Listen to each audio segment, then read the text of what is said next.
Hey guys, and welcome back to the channel. So today I'm talking about my current shoe rotation. I first did this video when the channel launched in November in 2020. Some of those shoes that I mentioned in that video are now gone and they've been replaced by other shoes. So these are the shoes that I currently wear in my rotation. To be totally honest, the shoes are probably one thing that I will definitely spend money on because they are the only thing that kind of contacts the ground and that can actually impact your running. Also, this rotation is way over the everyday runner what they actually have. In reality, all you really need is probably an easy shoe, a workout shoe, and a race day shoe. Even 3 shoes is quite a lot. This is the one that I've accumulated, and I'll probably fall outside of the category being the everyday runner who's basically not obsessed by running. Quick thing to mention that all the shoes here are Nike, so if you are looking for Adidas, Asics, New Balance, any other brands out there, now might be the time to switch the video off. And for those who are interested in the video, and I hope you enjoy it. I do it for real, there's no reason to pretend. If I do it once, I do it again. Add it up, bankroll, euro, peso. So first things first, to start off with easy day and recovery. So easy day shoe is the Nike Invincible. So this is probably one of the best shoes I've ever worn. It's got a full slab of Zoom X and it just soaks up all the miles. This is actually my 3rd pair of Invincibles, and I tend to wear this on usually my recovery days and easy days. If it is a recovery day, I would probably end up wearing this more than often, but from easy days, when it's like an easy hour or something like that, I would opt for this as well as that. It's a fantastic shoe, does really great. It just fits really well, and again, it's a full slab of Zoom X, which helps to protect your legs. Another easy day shoe, or slightly the all-round type of shoe, is the Pegasus 38. This pair has now been retired, just hit 500 miles, and you can see I kind of feel like it's lost some of the life in the actual forefoot. Pretty dirty. I tend to wear these on my long runs. I tend to wear these when it's slightly steadier run and mostly easy runs as well. I don't do my tempo work in these, but I also run my hill sessions in these just because it has really good grip, which I really find is super useful for those types of runs. I tend to alternate between this and this, between the two, and between them they tend to cover most of my easy and recovery day. Along with the easy and recovery / wet conditions, I also have a pair of Pegasus 38 in the Shield edition, which is basically this shoe, which is great, does really good, keeps my feet nice and dry when it's very wet outside. These actually feel pretty good for the weight that they are. They actually come in a lot heavier than the normal Pegasus 38, and with that in mind, I can actually wear this, and I have actually worn these for a tempo run. It's not the best shoe to wear. It does feel like you're working extremely hard, and it does feel like your legs are going to fall off at the end of the run because you've basically put a lot of work in for the effort that it was. But it keeps your feet dry. There's not a shoe to be worn in warm weather, so do not expect to wear this and feel great when it's temperatures above 10 degrees. The shoe runs really warm because it's basically got an interior jacket which helps to keep your feet warm when it is wet outside. With these,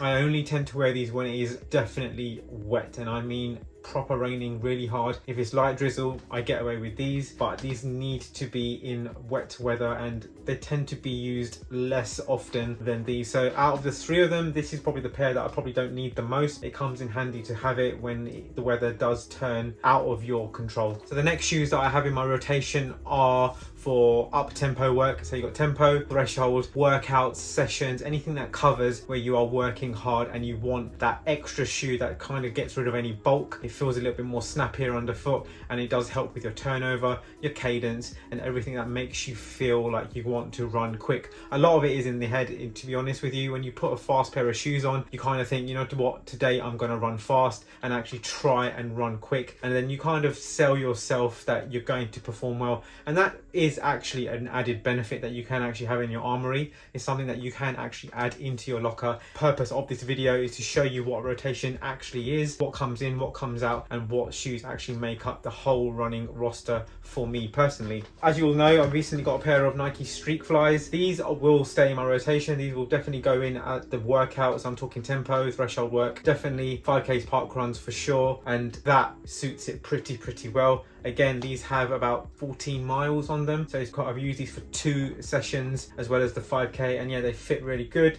super comfortable. Again, like I said, very much a Pegasus Turbo 3 in my eyes. It fit within that same window. So that is shoe number 1 for workouts.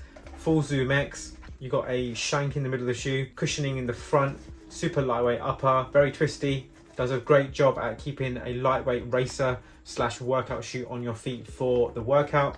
I've also got a version 1 pair of the Nike Vaporfly Next Percent. I mean, look how battered these are.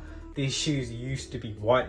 They used to be this color, but they're not. I've worn these in all types of weather, and actually you'll be shocked to know that these are above 500 miles. So like I said in a previous video, that none of my shoes, my Vaporfly shoes or my Zoom X shoes, have gone under 500 miles. They've always gone above. I look after my shoes really well, so I clean them, I make sure they dry out post run. If they've been a wet condition run, I make sure that I put newspaper in them just to make them last longer. Don't have to spend as much money, and it means that I can get the best out of the shoes. I mean, this is pretty worn, but they still feel pretty responsive. So in terms of racing, obviously this shoe was used for around 150 to 200 miles of racing performance. After that, it transitioned into a workout shoe, something that I can wear on my long runs when it's got marathon pace, something that I can wear on my tempo runs, something I can wear on my threshold runs, something I can wear outside of racing. So I would never race in these now that they've served its purpose, but it serves its purpose outside of that, where you can get your value for money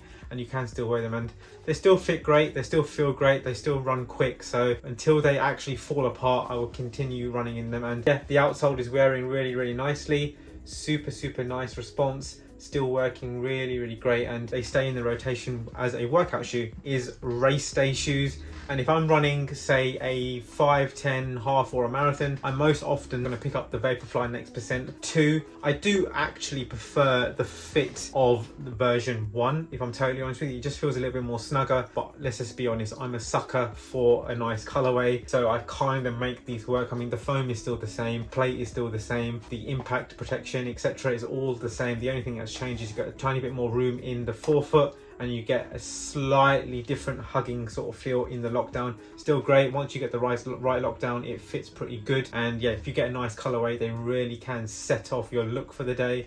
And you got to look good to feel good, and that is probably one of the biggest things that comes with this shoe. Once you put these on, instantly feel like you're gonna run quick, and you're gonna feel like you are going to move today and put a shift in. So yeah, this would be a race day option. So in terms of marathon, I've always stuck with the Vaporfly Next Percent, but potentially for Boston, I will probably maybe go with the Alpha Fly. Maybe not this particular version, the Nature edition. I probably would stick maybe with the normal original edition. But no, I think this is a really great shoe. This has a slight advantage over the Vaporfly is at pace. They can handle it tiny bit better. They can keep your legs cycling over, and they tend to help you cruise along at that same pace. They're almost identical. It's just what you're feeling on that particular day. Between the two, a race day option, you've got the Vaporfly Next Percent, and you've also got the Alpha Fly Next Percent in very nice looking colorways. So there you have it, guys. That is my rotation. Outside of that, for recovery, a pair of sliders, a pair of UFOS, a pair of Luso Cloud, which are great for recovery post run. I think they work really good just to help your feet relax out, give them a little extra support around the house. Again, like I said at the start of the video, sometimes these rotations can be pretty excessive and also very expensive. Pegasus is probably one of the best all-rounders, along with the Invincible. I've run in every sort of pace. I did Stride today at 450 a mile. I also ran at 830 a mile in them. So that, again, between the two of them, they are the best all-round shoes. I personally wouldn't race a marathon or a half marathon in these shoes, or even a 5 or 10k. I tend to opt for